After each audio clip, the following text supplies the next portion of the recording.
went from 6 and then jumped straight to 2 and then I went to 0. It didn't give me I saw the whole countdown. I thought it was lovely. Like, see, over on my end, it just had 6 and then 2 and then 0. I was like, damn, fuck the fact that I wanted to see that. That is a letdown. But such a letdown.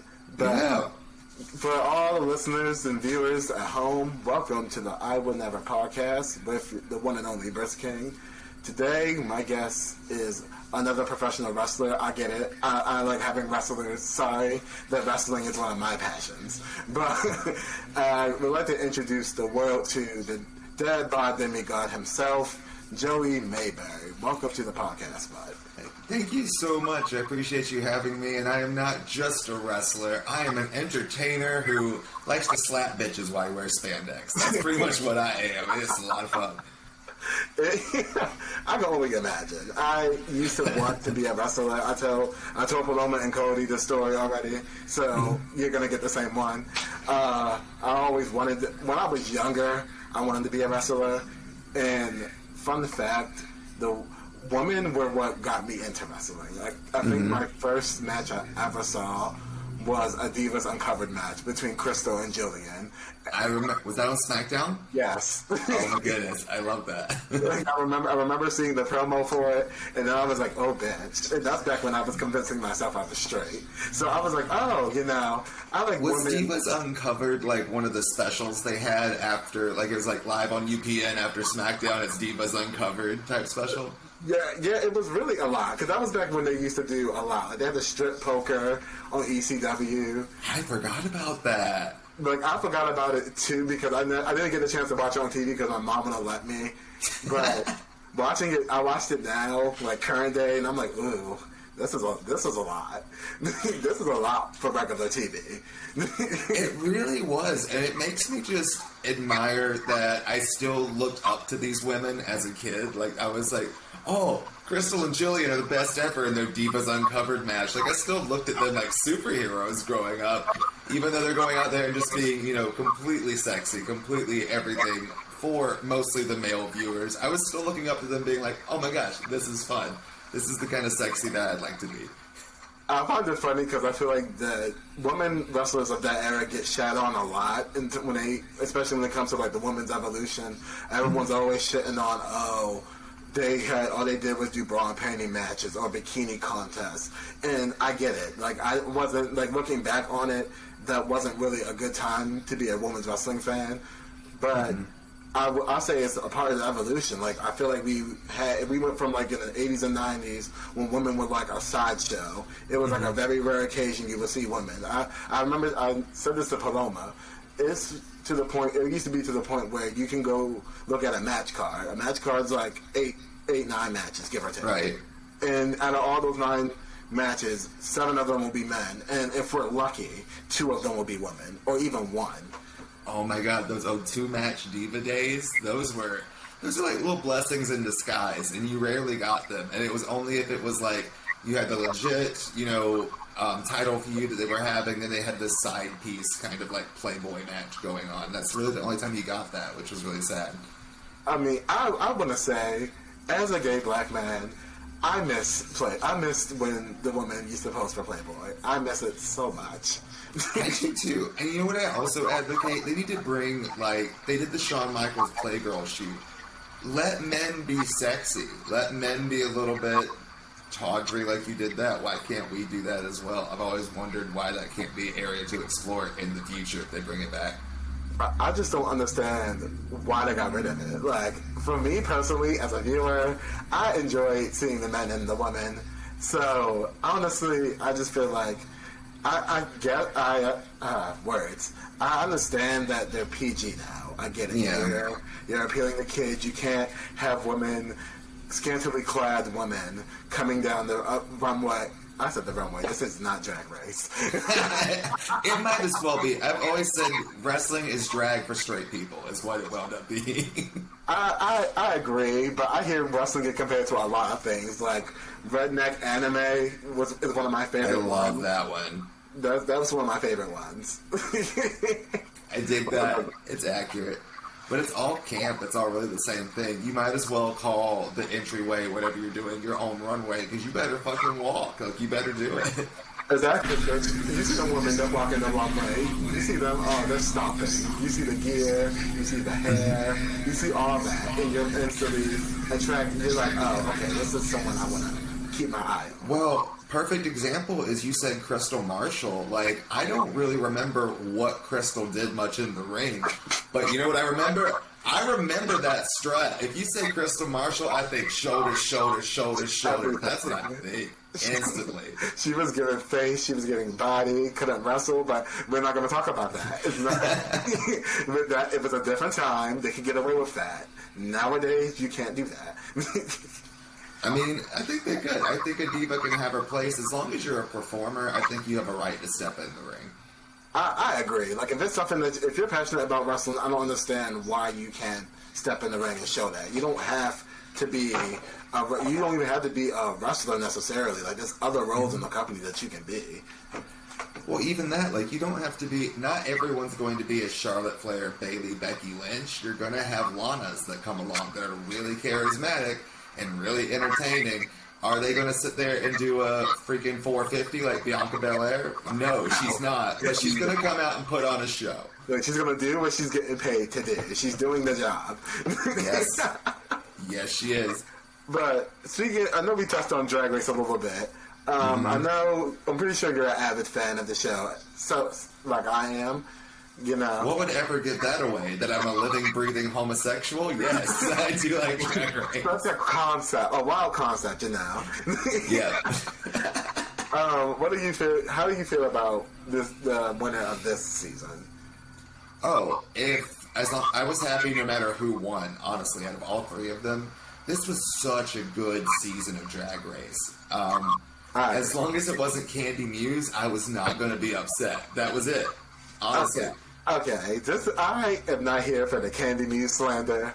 I get it. No. I love me some Candy Muse. Candy Muse, bitch. She's one of my favorites because she's from New York or Jersey or somewhere up in there, bitch. And she walks in there and she owns the town, bitch. I love Candy Muse, but we don't need her winning the show. I love her, but like she didn't deserve it. So this is my take on it. I was one of those people who didn't like Candy at all when she first came on to the show. I was one of those people like, okay, she's going to be the loud girl. She's going to go home in like 5 episodes. Yeah. Fast forward, we get to the double save with Simone. Okay. I'm not going to hold you. I also didn't like that. You were shading Simone? Very that. Like, you made Simone do all that. Called Simone, was the winner and everything. You eliminated Candy, and then right when she's about to go off the stage, you change your mind. Love it. Like, I say this all the time with Drag Race. If you're going to do a double save, I feel like you should save those for people that you think are going to win the season. Like, yeah. Like I mean, Denali was in it, right? I mean, I feel like Denali could have been. Now, I'm thinking about Denali was slept on all of season 13. Oh, all of season. I mean, literally, the girl was one of my favorite things of the entire season, and she got booted way too early. But we'll see you on All Stars, baby. We'll see you there. We got you. Hopefully she's one of those queens that don't need All Stars. I would love to see her on my screen again, but I hope that she's one of those queens that don't need it. Like Gigi Good. She's thriving. She doesn't need All-Stars. I don't know why Denali would need it. She just put out that 100% Pure Love Chicago mix, and it's already got 1 million views on YouTube. So girl's doing good for herself. You know, a lot of these drag queens that haven't been on All-Stars yet are doing really good for themselves. So it's like it's really hard to pinpoint who will be on the next All-Stars, even though I'm hearing the rumors around the way is that an announcement's coming soon of the cast. I think it's going to be interesting because, so drag and wrestling have a lot of parallels. Like, so many parallels. So, we're looking at, people who aren't making their names in front of audiences right now. They're making them over webcams and web shows and online personalities. And the people who aren't good at that, wrestling, drag alike, are now kind of fading back into the background, hoping they can get performance gigs and live shows. Whereas people who put out online content are getting so much attention. So it's really changing the dynamic of who's really at the top of the food chain as far as entertainment goes. I agree. Like we said earlier, drag and wrestling are very similar. It's you putting on a persona. You're going out here. You're doing it. Instead of doing a challenge, you're doing a match, and you win or lose. And the only thing we're missing is a lip sync for your life. That's all we're missing in wrestling. If you have that, that's it. Isn't an entire match necessarily a lip sync for your life? Oh, definitely. Oh, yeah. Now that you really think about it, especially like back in those days when they used to have the Diva contest, where it was like, the Diva. Or, I miss those so much. They're so I cringy. miss bikini contests. They're so cringy. Like, a lot of those were so cringy. Well, I miss things like that in wrestling a lot because what's the best way to start a feud? Have someone else beat someone else in something else and the other person get mad at it. And they don't really do that much anymore. I'll never forget when Victoria had lost the bikini contest to Christy Hemme, and she just straight up annihilated everybody. That widow's peak to Christy. She literally, when JR said she broke her in half, I was like, yeah, she did. Absolutely. Like, Christy sold the hell out of that widow's peak. Victoria, I was terrified. I thought Christy was really dead. That's how bad it looked. Victoria murdered Christy all the time. Do you remember the candy dish to the back of the head? Oh my God. That segment gets to me every time. Because it's like, I feel like that's a very underappreciated feud. Christy and Victoria, I feel like it could have went a little longer. Because I don't think it went farther past the one match they had. I think it was Vengeance, I think. Right? Christy Hemme overall is a really underrated performer. Because, she's not celebrated like the other Diva Search girls, really, even though she was the first Diva Search winner. But she went on to WrestleMania. She had really good matches. And then she was just really, coming into her own when she was on SmackDown fighting Melina along... I can't remember who she was tagging with. LOD. Oh. LOD. That's who it was. Yeah, LOD. I remember that. And she was literally just coming into her own and really, really becoming a solid in-ring worker along with her personality, and then they let her go out of nowhere. I was really disappointed in that. It's funny that you brought up the whole her teaming with LOD because, again, I don't know if I mentioned this, but I like tag team wrestling. I feel like, but in recent years, it's kind of fallen to the wayside. At least in WWE, it hasn't been a focal point, and I feel like it's like we have the old heads that are like, yeah, wrestling is just all about one-on-ones. It's just mano-y-mano. This tag team wrestling is not fun. All it is flips and shit. Yeah. Wrestling is that plus this and that. Wrestling's a mesh of all different styles. Yeah. And I get it if one style's not your cup of tea. I get it if you don't like this generation of wrestlers. I get it, whatever the case may be. But sit there and say that they're not good or compare them to other eras or other things in the same category and be like, this is better than this. Like I told Paloma and Cody, wrestling fans are very hard to please. Oh, yeah.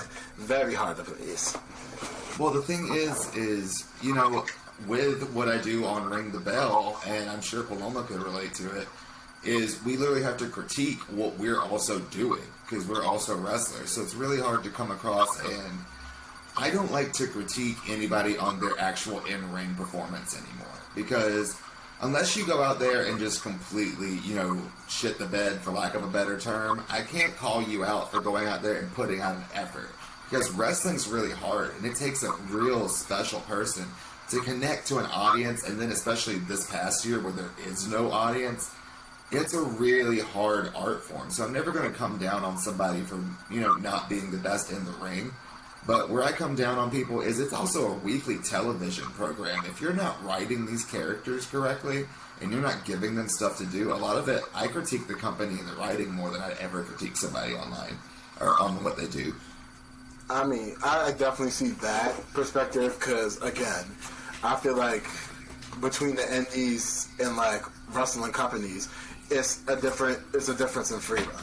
When you're on an independent, you have complete control over your character. You know what you want to do. You go into every promotion with a sense of what story you want to tell.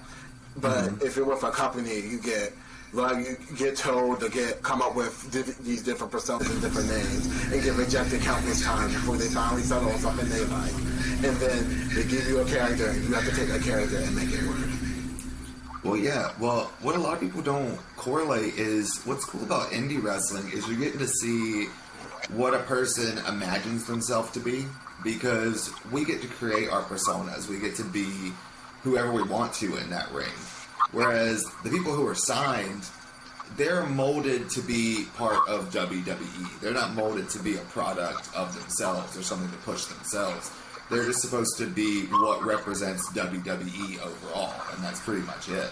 So it's kind of like they take all these people and make really good creator wrestlers and then churn them through the WWE machine. Is kind of what it seems like. I love that analogy. They make really good creative wrestlers and put them through developmental, and whatever comes out is what the finished product is. It really is. You know what it reminds me of? Did you ever watch Power Rangers as a kid? I did, even though I didn't really like it. I always watched it. Gay gas, but I love the Power Rangers. But do you remember that they had Finster who would make little creatures out of clay and it would come down and turn them into the monster? Yes. That's kind of what it is they make their little clay creature and then go, and then okay, take over the world, and that's kind of how it works. It sucks, though, because the way I look at it is, I remember the days when WWE used to have a lot of homegrown talent, and now it's like they're going around all these different promotions and all these different independent companies and snatching up the wrestlers out of fear of other companies having them. And then they get them and then don't do shit with them. So, and then they sit on the roster and waste away, trapped in a contract they can't get out of, or they just be unhappy and end up getting released without any type of warning whatsoever. I mean, I guess it depends on who the worker is and who the performer is on what they want to do. Like, if you're getting into that company saying, you know what I want to do? I want to be on the television each and every week. I want to be the champion. I never want to miss a beat. Cool. But if you're happy being, like, you know, Titus O'Neil, who's a WWE superstar, but is really a major advocate for breast cancer, and is using the fact that he can take WWE to really pursue making a change, and that's what his overall goal is. So if you're able to be on the roster and do that with what you want to do, kind of, you know, steer your own narrative and kind of use WWE to make your goals happen, cool. But, you know, if you're just sitting there trying to be a superstar and that's what you really want and you've signed this contract, what you gonna do? It's kind of, that's where the double-edged sword comes in, is I think there needs to be a little bit more flexibility with how people can control their overall narrative. I agree. I agree. I feel like a lot of these days, I feel like the biggest complaints about WWE is, in particular, is that a lot of the characters feel forced. And they feel like they're not, everyone's given like an outline of points they need to cover in promos and stuff like that. And it lacks the creativity and freedom of being able to sit down and write your own promos and figure out what, and keep trying out new stuff to see what works and what doesn't. But instead, they're kind of being given a script and told, memorize this and go out here and say this.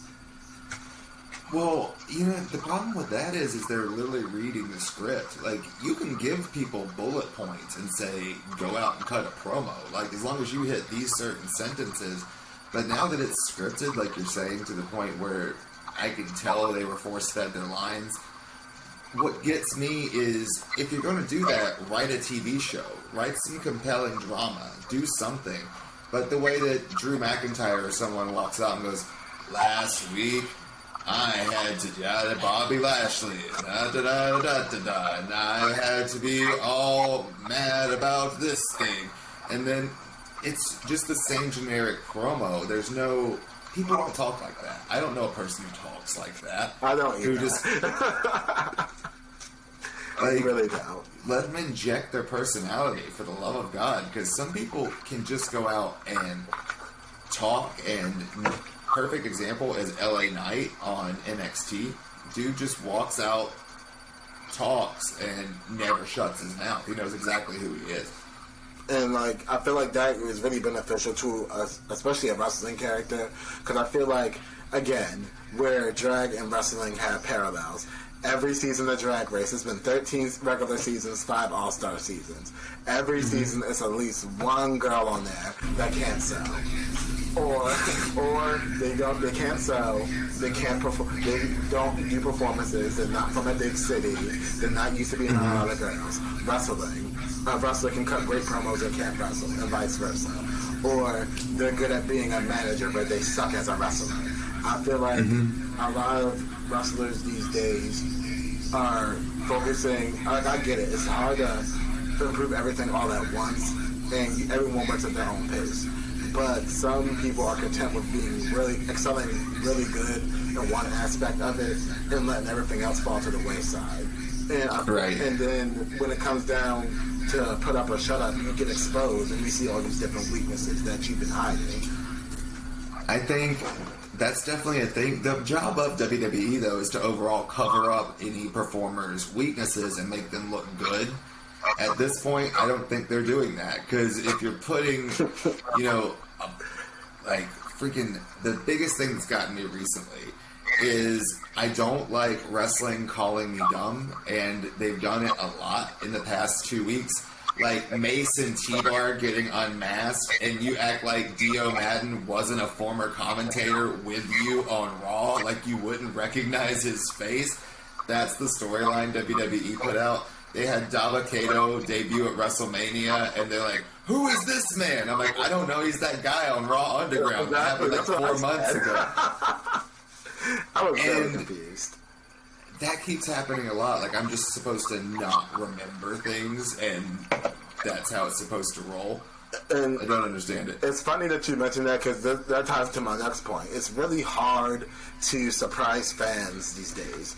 And I feel like that has came with the evolution of wrestling as a whole, because I don't know if you watch Dark Side of the Ring, but it's like a show that goes behind the scenes of like wrestling story, like wrestling figures like Macho Man Randy Savage and Miss Elizabeth, or like Mr. Perfect, Chris Benoit, a lot of different wrestlers, different situations.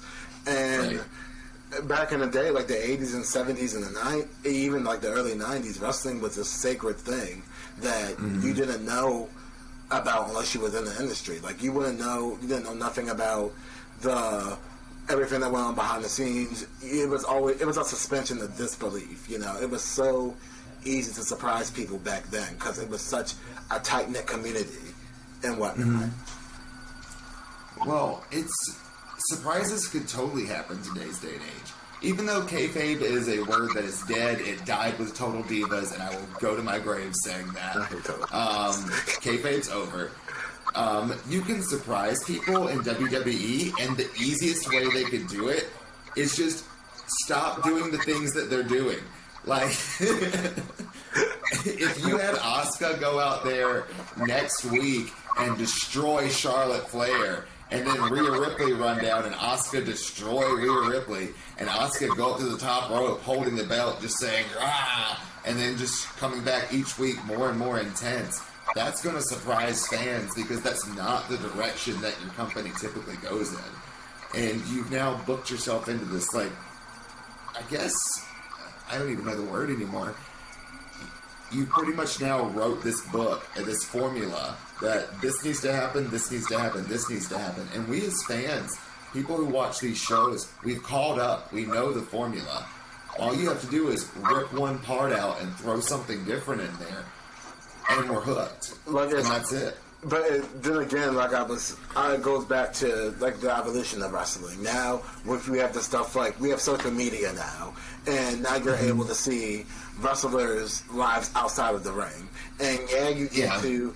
It's like you kind of get to know them more on the personal level, and I love that interactivity about it, because without that, I wouldn't have even been able to book an interview with you, or Paloma, or Cody, or anybody. I mean, we wouldn't have. Okay, so Ring the Bell has been the most life-changing thing for me, which it didn't start out that way. I got into it just like everyone else did. I was a fan, and I was booking a wrestling show. So I ended up booking Lola, and I booked Paloma against her in a wrestling match. And then I get aspect. He has to be on the show a few times, and then gets to start be more of a regular on it. And now this show that I was watching, I'm on, and it's getting me more attention than I ever got being an indie worker in Florida. That's like, I was just rolling around bumping in the ring. I was doing this redneck gimmick at the time, and people thought I was funny. I was touring the independent scene, but that was about it. I wasn't doing much in the way of anything big.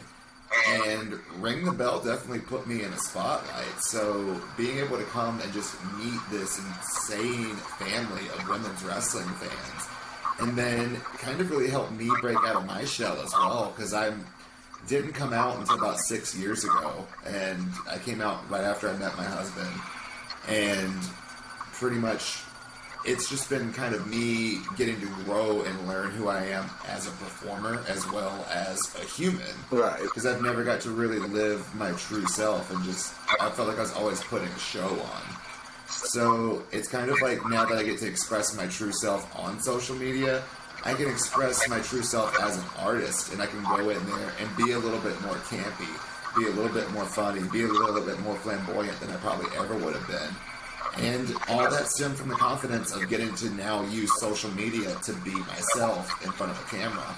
And now I can be myself anywhere because I got that power. And I love that for you, man. I do.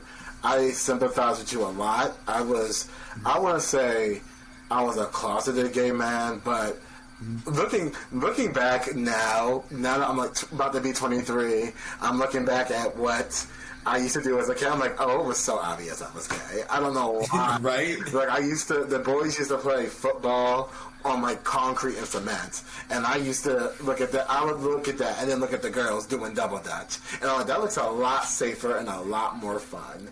And you I tell everybody, I was in the closet, never would dream of letting anybody know anything, but I was a big kid, so also big kid was never pressured to date girls, period. But I was pressured to play football, and the JV locker room was how I was like, oh, yep, I am indeed a homosexual. Really? That is how I knew. It's funny. I found out because I just tried it on the whim. I really wasn't thinking about it. The guy liked me. And we were passing notes. It was 7th grade. We did not know better. We were so childish. But he passed me a note because he was talking cute. about. I know, it was adorable. But we kept passing notes and whatnot. And he asked me out one day, and I was like, "Fuck it, why not?" You know. And I don't remember how long we lasted. It couldn't have been that long because I don't remember. But I remember after it was done, I was like, yeah, I could do this on the regular. And I can commit to this full time. And now what? It's been 7th grade. What? Yeah, I'm not even that old, and I can't remember. Okay. Oh, it just gets worse, honey. Beware. I don't want to think about that. I'm thinking. I graduated middle school 2012. So 2011. Okay, 2011. It's been a full... It'll be 10 years in September. You graduated middle school when I graduated college. And this is adorable. Yeah. Wow. Way to really make me feel very young. There you go. But also, you should always feel young because aging is an accomplishment. We don't get tomorrow. It's not promised. So love your life. Very that. I agree with that 110%. I feel like I told my therapist this today. I was like, man, I just want to live. She asked me what do I define as success, because she was talking about how her and her husband have two different views on it. Yeah, I know. It was like 10 in the morning. It was a very loaded question, very early in the morning. I was like, you're doing a lot. I didn't even eat breakfast yet. You're asking me these personal life questions. It was a lot. But when she asked it from me, it took me like 20 minutes to get myself together and be like, I just want to leave a legacy of somebody that people are inspired by and look up to. I wasn't... If I had someone like me growing up, I feel like I would have grew up so much more differently, and I would have been a lot more comfortable with myself a lot sooner. But now, I'm looking at it now, and this ties into my next point of me wanting to have a son. I really want someone to look at me one day and be like, man, Anthony's really someone I would like to be like. Anthony's doing something I want to do, or if I know if Anthony can do it, I can do it too. You know? Yeah. I mean, I get that. Like, that's the reason I wanted to get back into wrestling, was just because I let it go for a while. I had a really bad experience with it in Florida that ultimately shook me out of it for about 4 years, and I just fell out of love with the business. I wasn't happy with where I was at, and you know, getting to come online and talk about wrestling with everyone rejuvenated that. It was like, oh, I actually really do love this, and I miss doing this, and that got me to really jump back into it. And that's, you know, changes your life, how you just have to attack things one day at a time. Yeah, like everyone goes at their own pace. There's no rush to get anything done in a specific time period. You know, your life is your life. And honestly, I will say in recent years, I've fallen off of wrestling. I think the last time I was severely invested in wrestling, oh, this is really going to make me feel like a horrible wrestling fan. AJ Lee retired in 2015, so I'm trying to think. When was Daniel Bryan's whole WrestleMania journey? That was 2015 or 16? One of those two. It was around that time. Like, okay, so that was like the last time I was fully invested, because that storyline was such a great storyline going into WrestleMania season, and even though the fallout wasn't too much to write home about, the whole journey and him winning was everything to me.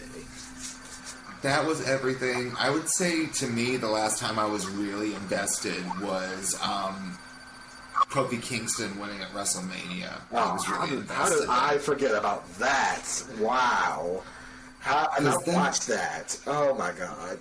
Oh, that one was great. It felt like the first time I really had an underdog storyline and something like that again going into WrestleMania since Daniel Bryan.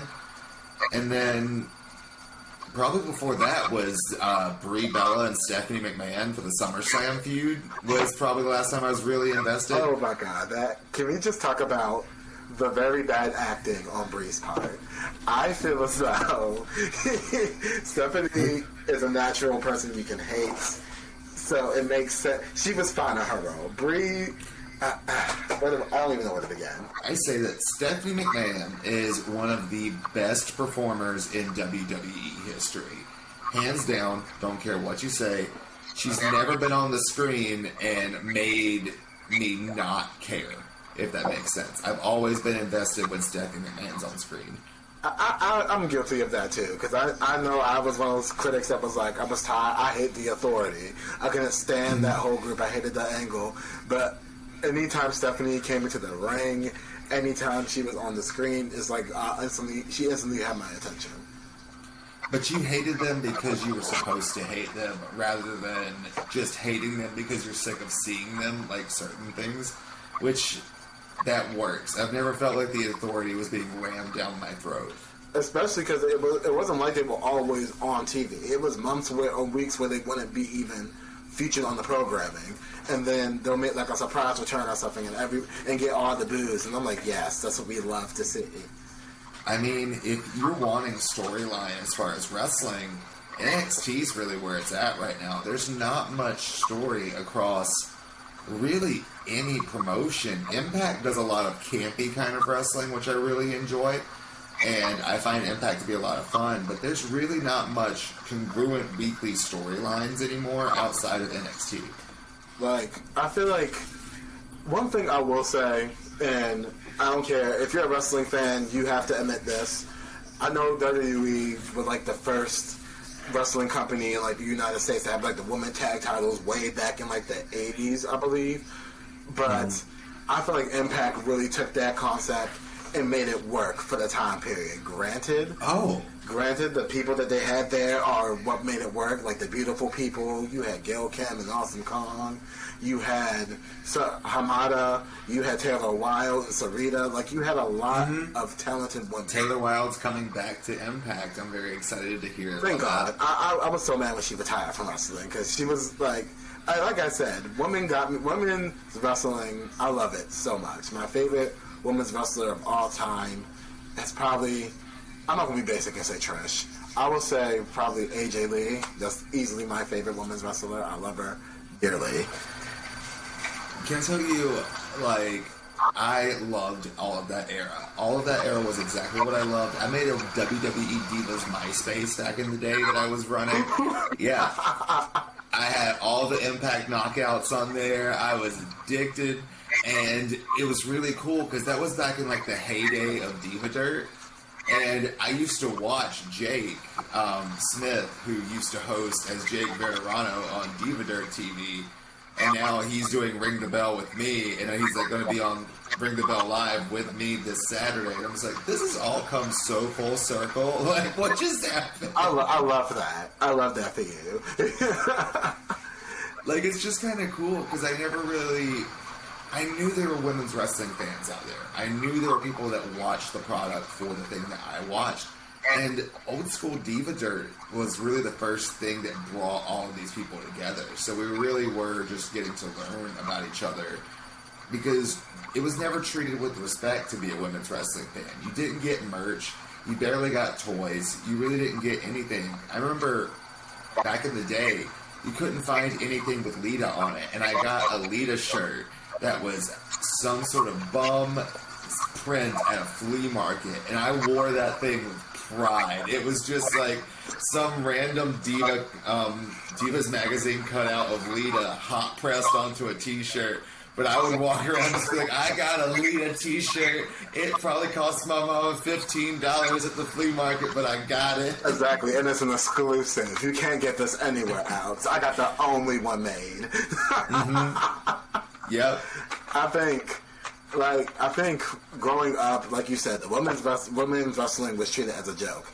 It was a point in time where it was a bathroom break match. And I'm not going to hold you. I was one of those fans. Like, anytime the woman came on, I loved the woman, but I knew that the match was going to be at least, like, 5-6 minutes. 8 on a good night, you know. If that's like 5 with entrances, go. Like, everyone do these long entrances. The match is 3 minutes. Wow. Lovely. Like, I know...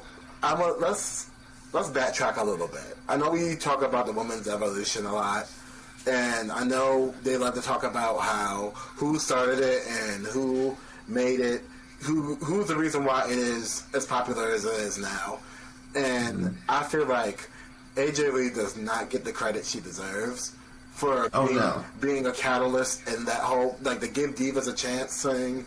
I felt like if it wasn't for AJ calling out Stephanie McMahon on Twitter about how the woman was in some of the most highest rated segments on Raw, and they still, not all of them had merch. I think Naomi didn't get merch until like, 4 or 5 years ago?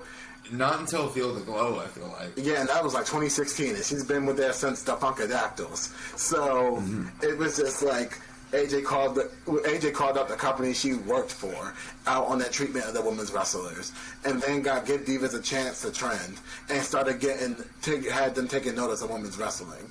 And I feel like they always say, "Oh, yeah, Trish and Lita pioneered women's wrestling and whatever." And there's nothing to take away from them because everyone knows they were the all stars. They were like Alaska and Trixie Mattel, and then. Who's Chad? Victoria would be Chad, but very old, the OG. Someone else that's very severely underrated. I have a Victoria sitting on my desk, so she's holding a slammy. An icon. I love it. I love it. I'm trying to get her to come on my podcast, and I know it's not easy, but I see it's confusing to me that I can get her on my podcast, but it seems to be every time I turn around, she's on someone else's podcast. We felt that on Ring the Bell, especially DS's messages us in like our group chat. And been like, why is this person doing this podcast and they won't reply back to me? Like, I don't get it. Like, I get it. Some of these women's wrestlers are established, like they're veterans. So I get it.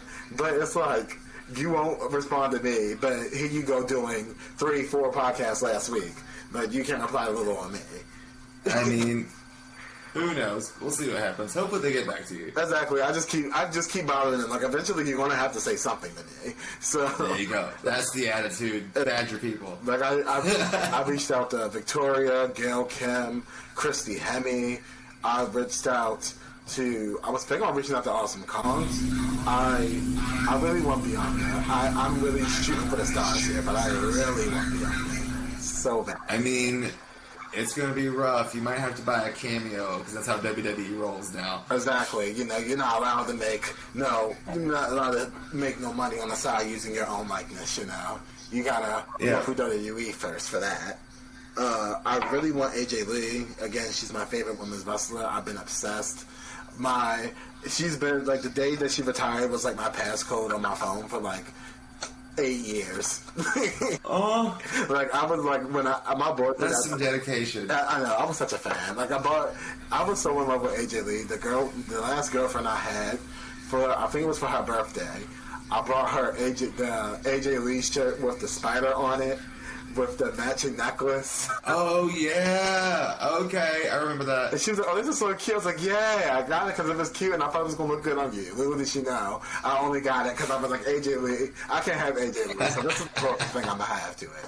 Sorry to this, the ex-girlfriend of way back when, but it was all for a good cause, for something that I That's some dedication. I'm still in love with AJ Lee. I was obsessed with her.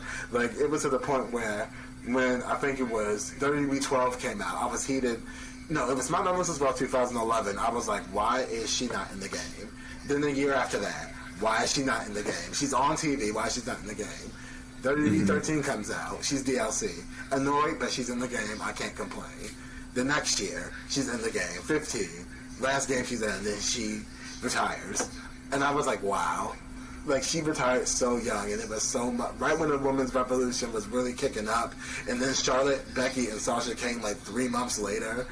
Like, come on. I mean, the thing that a lot of people, especially WWE, like to do is they give the Bellas a lot of credit for really bridging the gap between women's wrestling and the Divas era, quote unquote, is what they say a lot.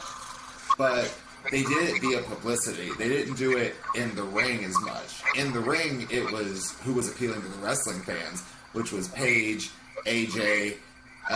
In NXT, I guess you could count Emma at the time. Summer Rae to a degree, not really. Natty, I guess. But anyway, it was honestly the two big ones, AJ and Paige, who were really getting that crowd, that wrestling crowd, where the Bellas were bringing attention to the women's division. And they kind of neglect the fact that Paige and AJ really were the in-ring workhorses behind the division shift. Very that, because like it was, I think it was WrestleMania 30, and I don't care what no one say. That woman's match, AJ Lee and Paige versus the Bella Twins should have been a fatal 4-way for the title. That's what it should have been. And I support that. Like, I don't understand why that wasn't the top. I thought it was going to be a tag match, and then like they was going to have a big brawl, and they was going to like, fuck it, we're going to make it a fatal 4-way, and get the title off of Nikki. But apparently, before AJ Lee left, there were plans in motion for her to become a record-setting 4-time Divas champion, which, don't get me wrong, I hate the belt. I don't like that belt. Easily one of my least favorites. I like it. I wasn't the biggest. I'm not going to say I hated it, because that's a lie. I like some camp. I'm a little bit glittery. Throw me the Divas belt. I love it. See, I only liked it when AJ had it. When AJ carried it, I lived for it. And that was the only time. I was like, she's the best Divas champion ever. No one can touch her. No one can come close. I also do have an AJ on my desk, so... See, you're the good real fan than I am, because the only wrestling memorabilia I have are my belts and this Roddy Piper picture on the wall back here that I got in the crate. I'm obsessed with figures and toys, so like half of my office is just covered in like Funko Pops and figures. I have a whole dresser full of Funko Pops. I have at least 30 of them. I love those things. Oh my god! I never should have bought that first one. I never should have, because now I'm addicted. But back to AJ Lee, my fave, my queen. I love AJ Lee so much. I loved everything she did for the women's division during that time. Like, until Paige was called up, she was carrying that women's division. And I feel like their feud even was not long enough for me. I feel like they kept playing hot potato with the title, and I'm one of those people who's not a fan of short title reigns. If you're gonna give someone a title reign, I think at minimum, I feel like they should have it. Well, I guess you can say it depending on like all these other factors, but I would say at least 3 months minimum. Because if you're gonna give, that's like me winning the championship at WrestleMania and then losing it immediately the night after. I get my WrestleMania moment, and then you just take the title off me, and be like, okay, back to our regularly scheduled programming. Like, case in point, Zack Ryder won the Intercontinental title in front of his dad, in front of a live crowd. It was such a beautiful moment. I even teared up a little. Next night, loses right back to the Miz. Like, like, it doesn't make any sense to me. Like, I don't like it. Doesn't, but hey, at least you remember it. Yeah, that's all that matters, I guess. We learned that in the Disney motion picture Coco. As long as you remember it, it's fine. I love that. I love that movie. That movie was very emotional. It didn't make me as emotional as like Inside Out. I really cried during that. I mean, that's a movie about emotions. How can you not get emotional about it? But like, I was watching it the whole time, and like, sadness was irritating me the entire time because she kept fucking shit up. But then I realized we need sadness. You can't have all these emotions and not have sadness. You can't. No, because how can you feel happy without sadness? It's such a thing. Right, like happy was annoying too because she was trying to control everything. She was like, yeah, she needs to be happy. Like, no, it's normal to experience all these different emotions. It's part of growing up. I'm a Cancer. I relate to all the emotions. I get it. I'm a Taurus. I'm the only emotion I relate to is cockiness, confidence, and stubbornness. Those only 3 I relate to, really. I respect that. Like, if you couldn't tell, clearly I'm full of myself. We all are. They're called intestines and innards and organs. Exactly, and I tell people I can be cocky, and that's fine, but I'm not one of those people that's like, oh, I feel like I'm an A+ person, and you're beneath me, like you're a peasant. I'm not like that, because I am humble. I don't forget where I come from, and love yourself, but love everyone else as well. That's how life works. Exactly. Like I would like to lift everybody up to my level of confidence, because boom, baby. Like, a lot of my friend group they don't have a lot of confidence in themselves, and I feel like why so many people are comfortable with me and like to be around me is that I'm someone that's really outgoing and really puts forward the effort to get to know people and kind of get them out their shell. Because I used to be shy, and my parents used to tell me you need to get out of it because it's going to prevent you from having a lot of opportunities. And it took me a while, but when I finally got over it, I was like, oh, I should have did this years ago. Because this Anthony is so much better than the shy one. Yep, exactly. That's kind of the point you have to hit, especially if you're wanting to venture out and be in front of people. It takes a thick skin to do anything, so I commend you on doing the podcast, because it takes a real hard job to do this. I would say it was hard. It was hard for me in the beginning because it was initially just audio, and then like after like the first 3 months, no, it was after 2020 had rolled in. I think the pandemic had started. It just started, and I was like, okay, people are trapped in the house. People are not going to want to listen to a recording. They're going to want to see, because they want to experience your emotions. They want to see your reactions, etc., etc. Right. Exactly. So then I was like, this is where Ring the Bell and all these other YouTube channels come in. It's like I'm watching you guys talk about something that I'm passionate about, and seeing y'all do it. It's like, well, I'm passionate about. I had to figure out what I was passionate about, and I did a whole rebranding, and was like, it was originally going to be about. My podcast is going to be about wrestling, drag race, video games, and anime. And I love that. And something else. But I was like, you're limiting yourself to just these categories? No. Let's make it... Have you ever seen Trixie and Katya's show? Have you ever... Yes. So that was the premise for my show, the rebranding of my show. I love that. Yeah, I love the fact that they always say, because we talk about whatever we want, because it's our show and not yours. I love that. But obviously, I can't take that because I'm not trying to get sued by Trixie. No, it would be an honor, really. I love them both. So I would be very honored, but very upset at all my assets slowly but surely disappearing. But, yeah, like, from that point forward, it's always been like, our interview, instead of it being about whatever topic we want to talk about, how about we slightly alter it and be like, it'll be any guest I want to have on my show. I love that. Because now it's like, I've been doing mostly wrestlers, and honestly, I don't care. I'm passionate about wrestling. I don't have an issue with that. But Right. a lot of people have been questioning me. Like, when I ask people who I should have on the podcast, I get some very interesting answers. Like, Oh, I imagine. I have people that we have this regular people that are like, you should have me on the podcast. But then when I message them, they don't want to set up no times or nothing like that. Oh, do it. Have regular people on a podcast. I think that sounds fun. Like who was calling me at this time of night? Over here. Well, Over here. I do have a question. Are there any other questions that you'd like to ask me? Because I've been drinking a lot of water, so I do kind of have to pee. Okay, you can get up and take a break. I can pause the recording. Oh, okay.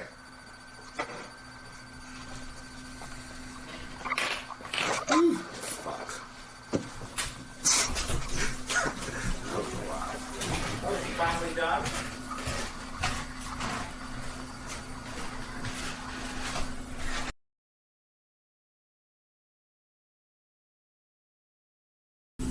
All right, welcome back to the I Would Never podcast. We have to take a quick bathroom. Yeah, I had to pee, girl. It's been an hour and a half. Oh damn, y'all! Well, we've been talking. Yeah, we've been talking. Right, so we're getting up there to Cody. Getting up there to Cody's interviews link time. Nice. I will say, not to be shady, you already passed Paloma. Not trying. I to don't be know shady, how much but- longer I can keep going because I got a husband here, so I gotta go. Okay. I gotta do my husbandly duties. All right, so I'll wrap it up shortly. Yeah. I'll keep it nice and short for you. Sounds good. So I'll ask one of my questions I want to ask Yeah. you. As a professional wrestler, obviously you wrestle so many different people with so many different styles and backgrounds.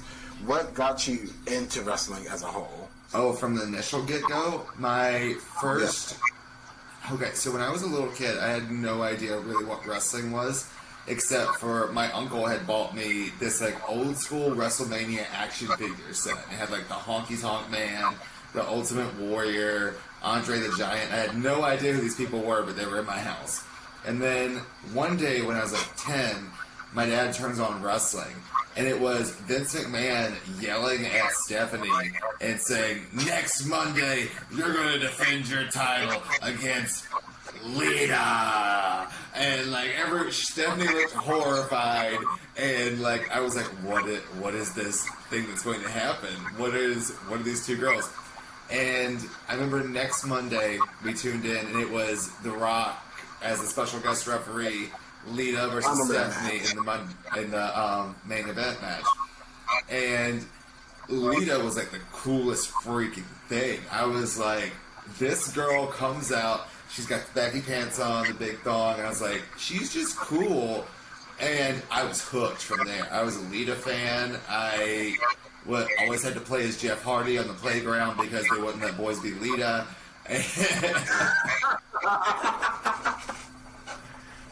That's funny. That's common. Like, that was me. I got sent home my freshman year of high school because I wore big baggy pants and a big red thong hiked up on it. And the teacher was like, "No go," and sent me to the office.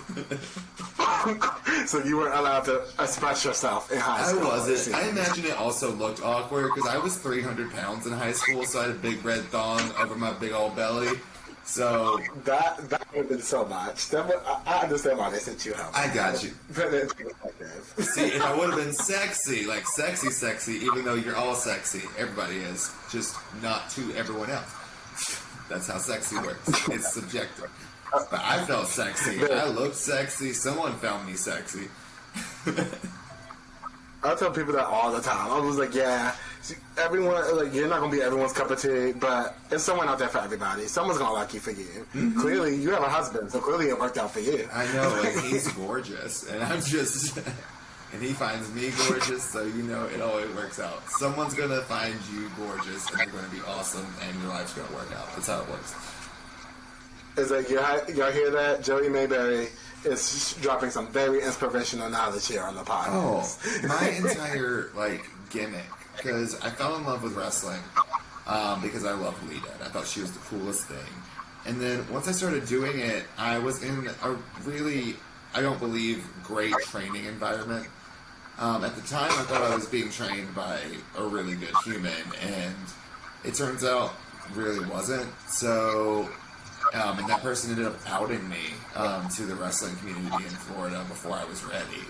And that really, like, is what knocked me out of it. That, along with, like, 3 concussions, but...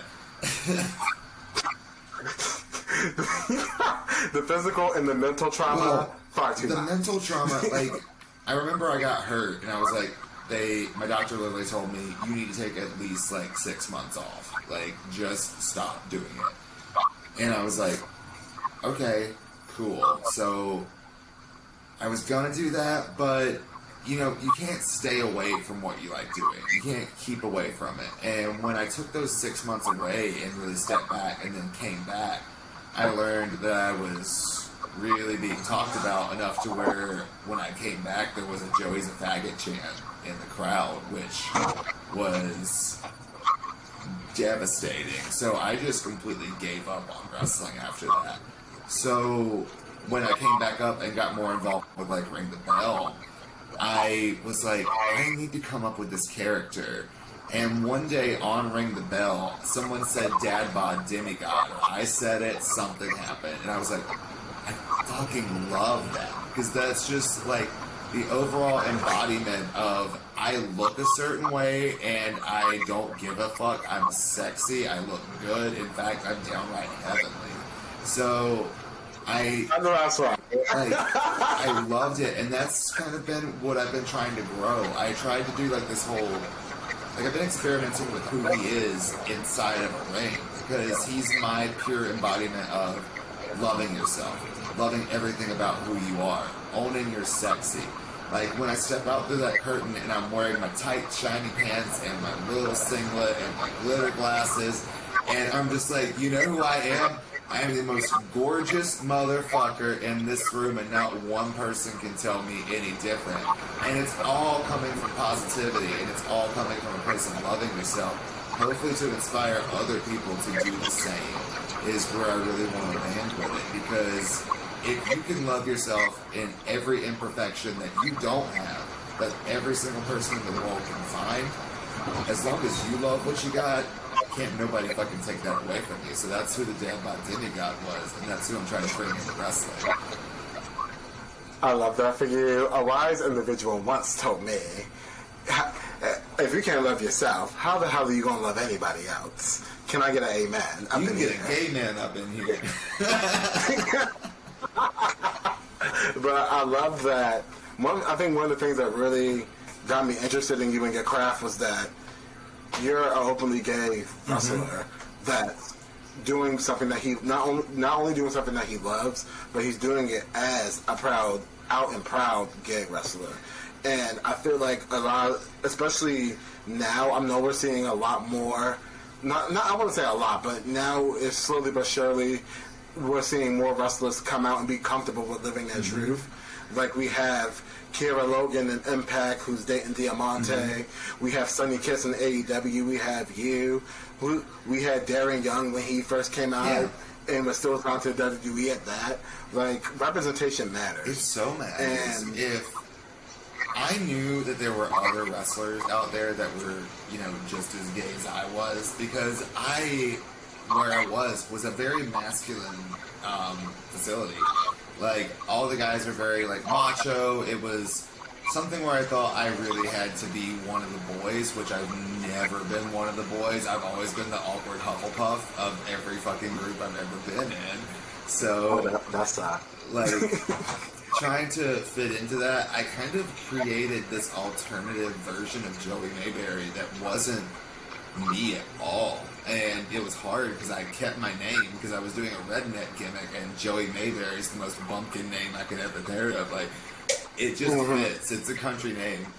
And so, like, I made this redneck human me, and it wasn't me. Like, it's just never been me. Like, do I like Mountain Dew and Bud Light? Yes, I do. Do I like them enough to make it my personality? No, I don't.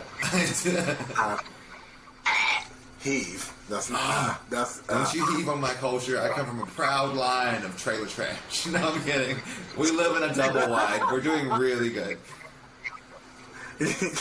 I love, like I said before, I love the fact that you're an out and proud gay wrestler. It shows that not only that something as trivial as your sexuality cannot stop you from doing something that you love to do. Why should it? Like, what does... At the end of the day, you're worried about who I love and who I sleep with is what you're associating with my life. Why should that keep me from punching you in the face? Like, that... I've never... Yeah. I'm a professional wrestler. I'm going to hop up in the ring. I'm going to wear my glitter pants, and I'm going to punch you in the face. So... But just backtrack a little bit. I know you said you had 3 concussions, and I feel like a very important part of the wrestling industry that does not get as much attention as I feel like it should be is not the protocols. What it's like when you're injured or you get injured in a match and like you're working through an injury, or like you're a wrestler that gets injured and you want to hide it from like the employer so you don't stop getting booked. Yeah. And I feel like in like recent years it's like come to light, at least like the WWE, how like their wrestlers don't have health insurance because they're independent contractors. I think this term to describe them. Yeah, but they have that real good insurance though that they can buy themselves. I think I get how they try to make them contractors. I think it's a lousy thing to do. I think that they should never be able to do that, especially if you're not allowing them to work other contracts. Because if you're a contractor, you can't be locked into an exclusive contract. That makes no sense to me. So I think they should be getting health insurance, but I look at them and go, okay, WWE guys, you at least have more money than I do working on the indies. So if, God forbid, even who's kind of low at the totem pole, Dana Brooke got a concussion and was hurt, she's not going to have the same medical care that, a Becky Lynch has because she's getting paid that $1 million paycheck. But she's at least with a company where she makes enough money that she can go get fixed, whereas I'm going to go to the hospital and hope to God they accept my insurance, and I'm going to then get a bill that's going to keep me in debt for at least 1 or 2 years if I hurt myself. So at least in WWE, they have that little bit of confidence. So I do appreciate the money that goes into those people. It just, like I said, I just feel like it's one of those parts of the industry that people choose to not address, or like they don't know a lot about. Like when one of the things that really got me into wrestling was the presentation aspect. I love a cocky ass character. Like I love a character that is very easy to hate, or a character that knows that he's good and his character's good and then his wrestling's good too, and he can talk on the mic. All the check marks for me. I love that about a wrestler. And like we said before, confidence is key. If you have confidence, you'll perform well, and it'll also, show. If you have confidence, you don't got to do as much. Like, there's a reason, like Hulk Hogan, horrible person, but back in the 80s, he didn't do anything but 4 moves, and he was the most famous person in professional wrestling. And it's all about charisma and personality.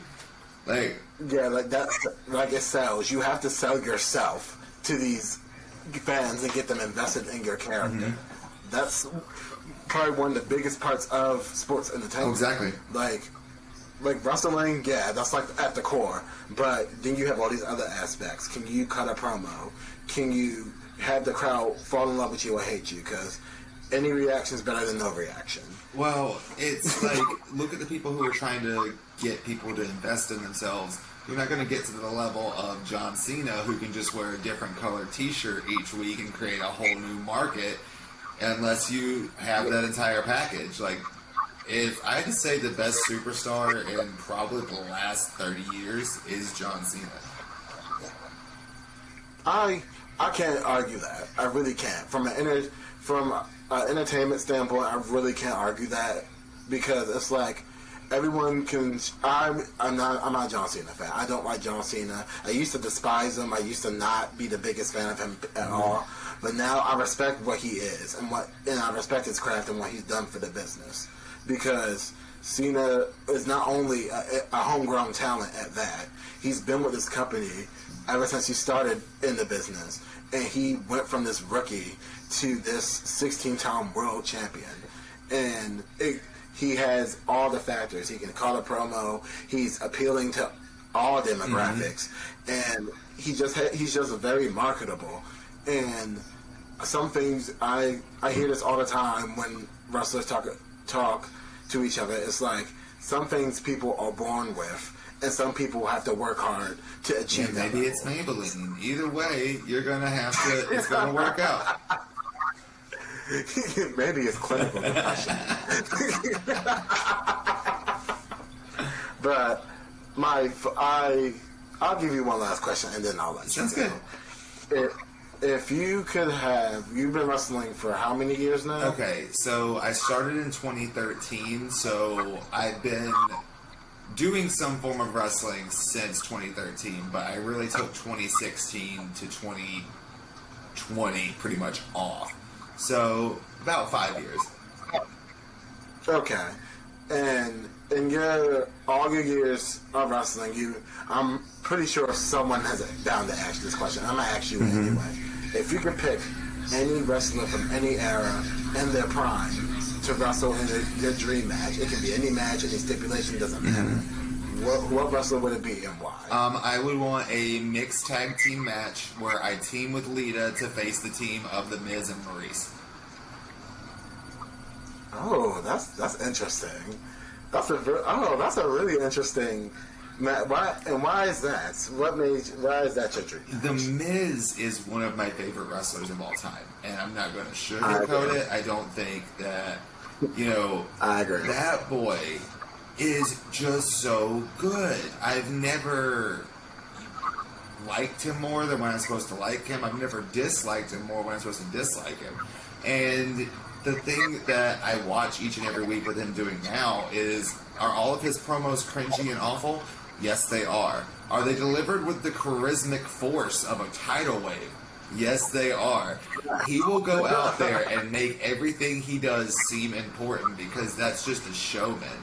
And he's a great performer. His last little stint where he was the week-long WWE champion, I thought was great for what it was. I just think he's a phenomenal performer. And Lita's my favorite wrestler of all time. So I'm going to team with my favorite wrestler of all time to take on someone I admire as a current performer and his wife.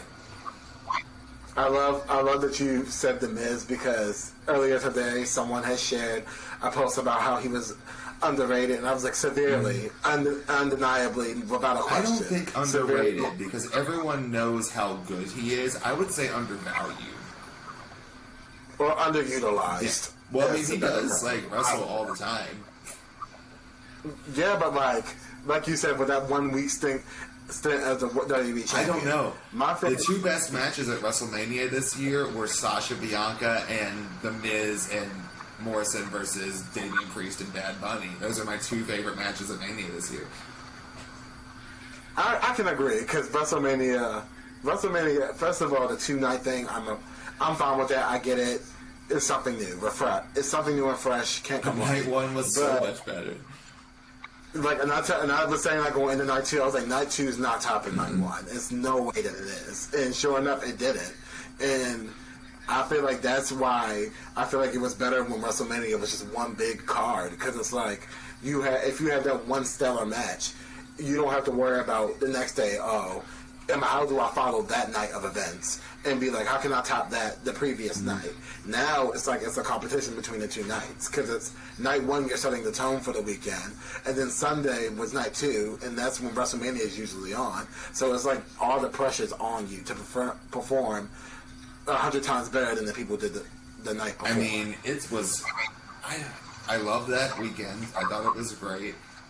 Being on Ring the Bell and doing all the reviews that I do, it was pretty freaking hectic because there was a show every single night for about 5 nights, and it was like, okay, I think I'm watching a headlock takedown. Like, I was...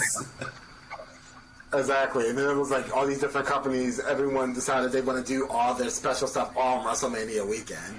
And then it's like, damn, now I love the fact that it's variety and it's something for everybody, but now it's like, especially for someone like you who reviews the content, it's like, I gotta watch. Well, I'm giving myself a year, because you can bet Dad Bod Demigod's gonna be in Dallas coming March or April next year. So I'll be there, I'll be doing it. So I'm going to be working as a reviewer and a worker during WrestleMania week when they're probably going to have a full crowd back down at Mania weekend.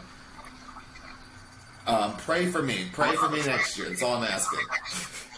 Like, I want to go to WrestleMania. I feel like every wrestling fan should go to at least one WrestleMania in their life. I went to one, and it was the first Orlando, so I got to see the Bunny Mania tag team match.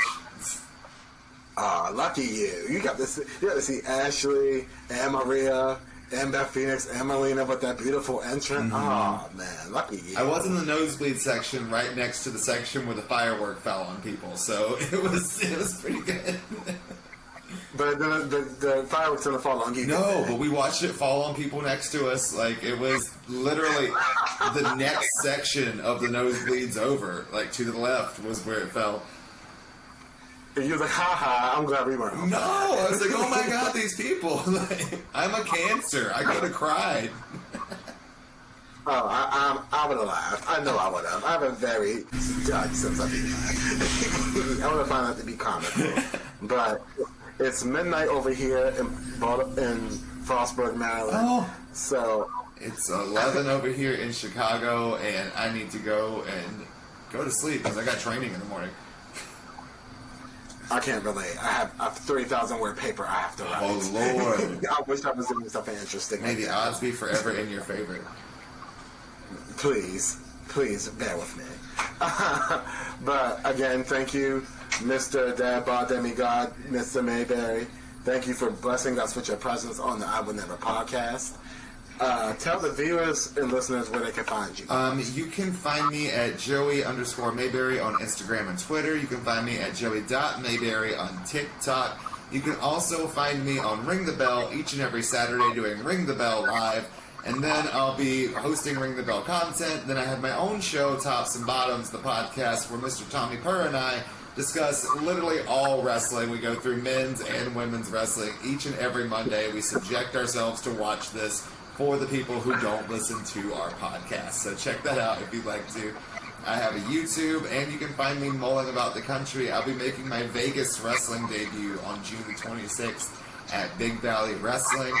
I will also be in the Chicago area wrestling at Lucha Libre Total on May the 16th, and Chicago Style Wrestling on May the 21st, and maybe at some point I'll get to NAP.